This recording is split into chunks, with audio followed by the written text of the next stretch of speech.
Hey guitar enthusiasts, I have Sundown by Gordon Lightfoot here, and I want to start off by talking about the chords because there's a few different ways you can do it. You can kind of do it a simplified way, or you could do it the way Gordon does. So let's talk about the chords. We have an E major chord, but before that, I forgot, whoops. We have to put a capo on the second fret. You need a capo to play this song, so we're going to throw that right there on the second fret of the guitar. And the chords we have, E major, D major, A major, and I was looking online, I saw some people were saying B7, but it's really harsh. It's a really harsh B7. So what I'm going to recommend you do, there's going to be two chord variations here. I'm going to recommend you do what's called a B7 sus4. Sounds a lot more complicated than it is. It has a beautiful open sound. So how are we going to play this? The easiest way to do it, let's start off with an E minor chord using our first and second fingers, okay?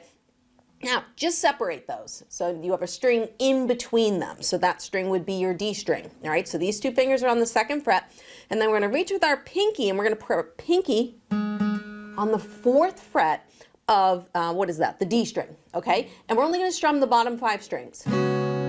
Ooh, much more open and brighter sound. All right, and this is what Gordon is using on the versus this really bluesy, tinny kind of B7 chord. You could use it, it would work, but I really like the sound of the B7 sus4, so that's what I'm going to be using. Another note I want you to know is that on the verses and in the intros, Gordon's using more of what we call like an E5 chord. Now, it's a reverse power chord. So if you take that B7 sus4 I just showed you, what we're going to do is we're just going to move the pinky down 1 string, same 4th fret, and then our second finger is going to come back up to the D string like you were playing that E minor chord, and this is it. Okay? Wonderful, beautiful open sounding chord. It's an E5 chord, which means it's neither major nor minor, but it is an E chord. It sounds really nice. Now, for those of you who are a little bit more intermediate and are comfortable with barring, you may want to just bar the 2 notes here, and then or the 3 notes, and then move your pinky kind of up and down.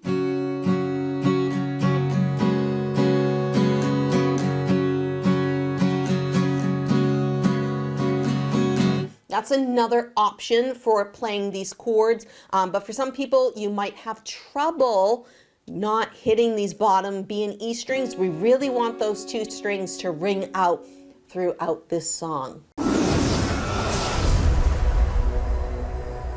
So you decide which chords you're going to use depending on the level you're at. We're going to get into the intro section of the song and talk about some strumming patterns for that. And then we're going to do the verse and the choruses. And then at the end, I'm going to show you a really cool thing you can do over these interludes and the outros where we're just kind of holding an E chord if you were playing along with a friend or the recording. So intro, we're just using an E chord again. So if you want to use the regular E major chord or you want to do the E5 chord, whichever is your preference. Now, what Gordon is doing, he's doing some alternating between bass and treble. So he's kind of just doing, but I think he's catching them more on the upstrum. So he's kind of hitting the bass note of the chord and then catching kind of the bottom 3 strings or so on the upstrum. So we have this contrast between dark and bright. So when he opens the song, you're going to hear this. Something very similar to that.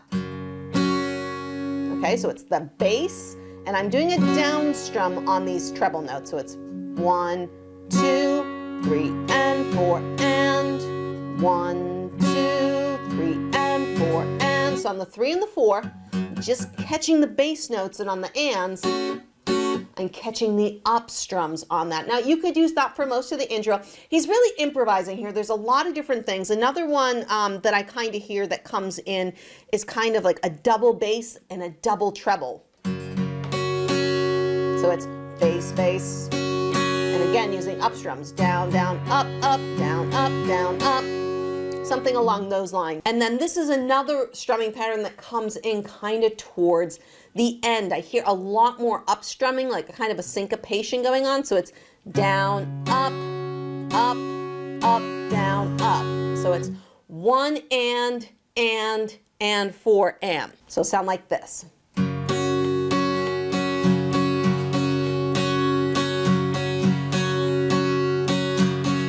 So you can hear how those up strums are ringing out. And again, I feel this section is probably very highly improvised. So as long as you're holding on, you know, to your E chord or whatever, and you're alternating,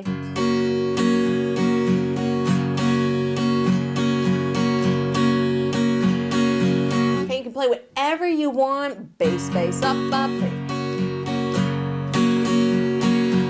Okay, I'm just improvising at this point. So the goal of this intro is just to play some sort of eighth note strumming pattern and using an alternating bass and treble. Okay, if you just stick with that first one. Okay, that's 1, 2, 3, and 4, and bass, treble, bass, up, bass, treble.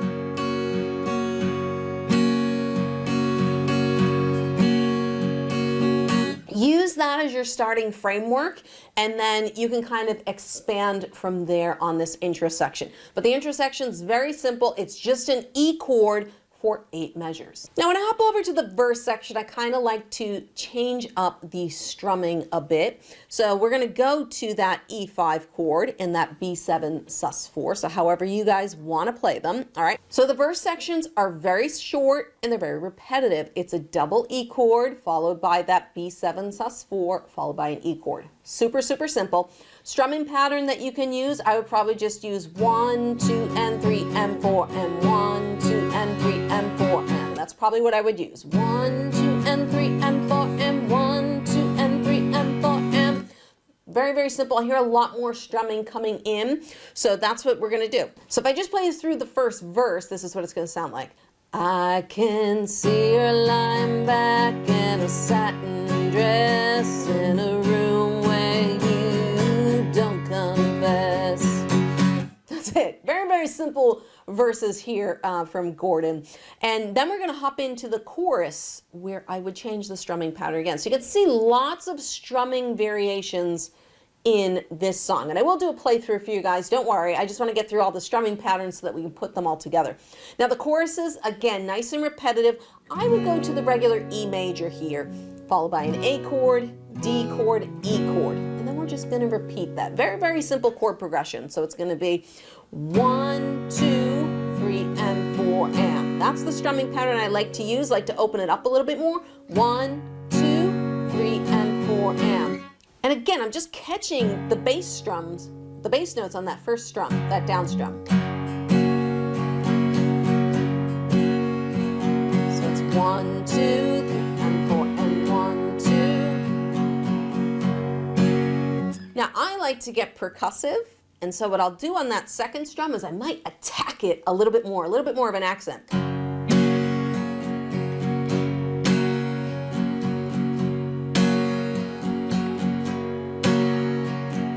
I think that sounds really, really great over this chorus. So let's take a look at the chorus and what that's going to sound like here. So it's going to be 1, 2, ready, and.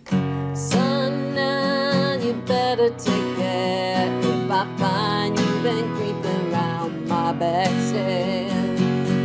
Sundown, you better take care if I find you been creeping around my backstairs. So I like how when you accent on that second strum, bass note kind of rings out, boom. You get a nice hit on that second down strum, and then you got your other strums that come in on 3 and 4 and. I think it gives it a really, really nice feel to the chorus. So what I'm going to do is I'm going to take this from the intro. We're going to do a couple verses, a couple choruses, since the verses are short, just so you guys can play along a little bit with me. And if I'm going too fast, you can always use the settings cog down there to slow things down. And then at the end, I'm going to show you the little cool lick that you can throw in over these E chords. 1, 2, here we go.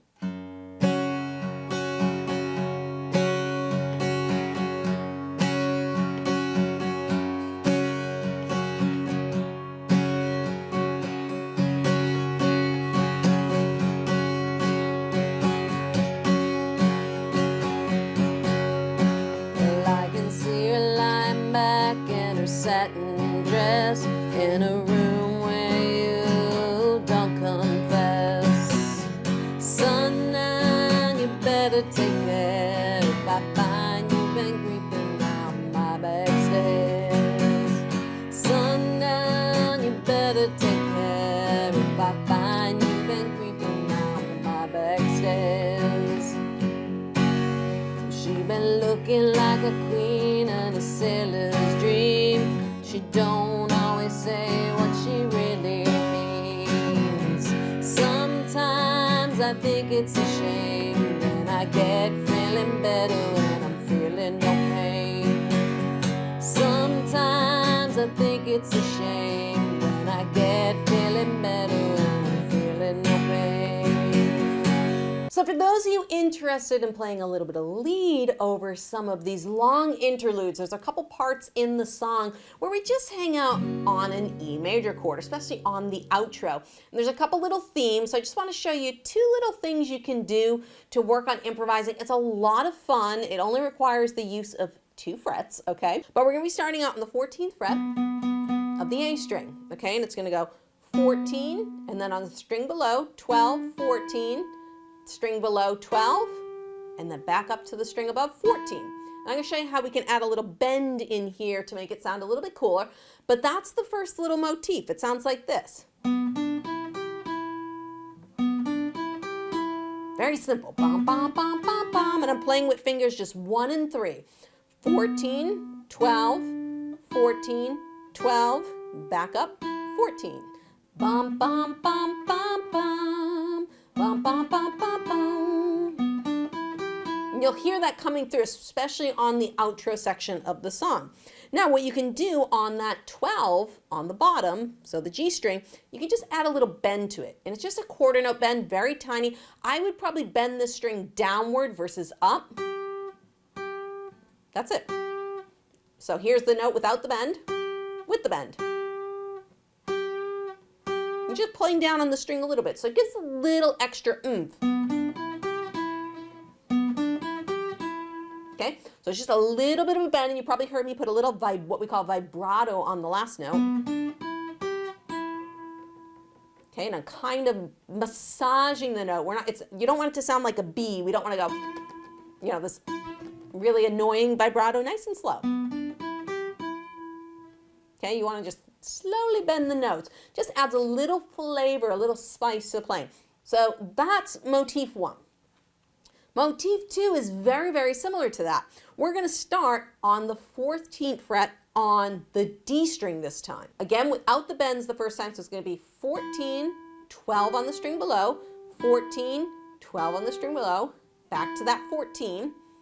Then we're coming up again to the A string, 14, okay, and then 12, 14 on the string below, 12, 14, 12, 14. So it's kind of like the real motif is alternating between this 12th fret and the 14th fret. You can even do that. That sounds cool. But again, just to go through the whole thing. So it's 14, 12, 14, 12, 14 up to that A string, 14, 12 back on the D string, 14 on the D string, and then we have 12, 14, 12, 14, okay? And on all those 12s on the G string, you can add a little bend into it. Okay, so you could, I'm just doing a little quarter note bend on those, but if you're not good at bends and you can't do that yet, just play the singer notes. It's going to be fine. And that's really the key to this. It's just having fun with it.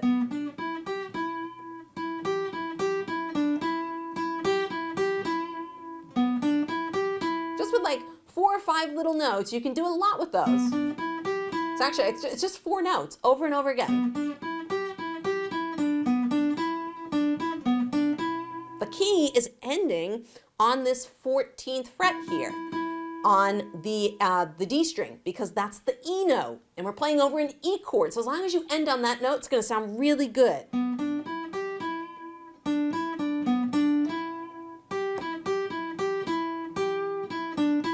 So just improvising a little bit. I know I don't have the tab up for that, but those are the main 2 motifs. Okay, that's motif 1, and then you have motif 2. If you loved this Gordon Lightfoot lesson, then I highly recommend you go check out my lesson on If You Could Read My Mind right over there, where I'm going to show you how to finger pick and play along to Gordon's classic.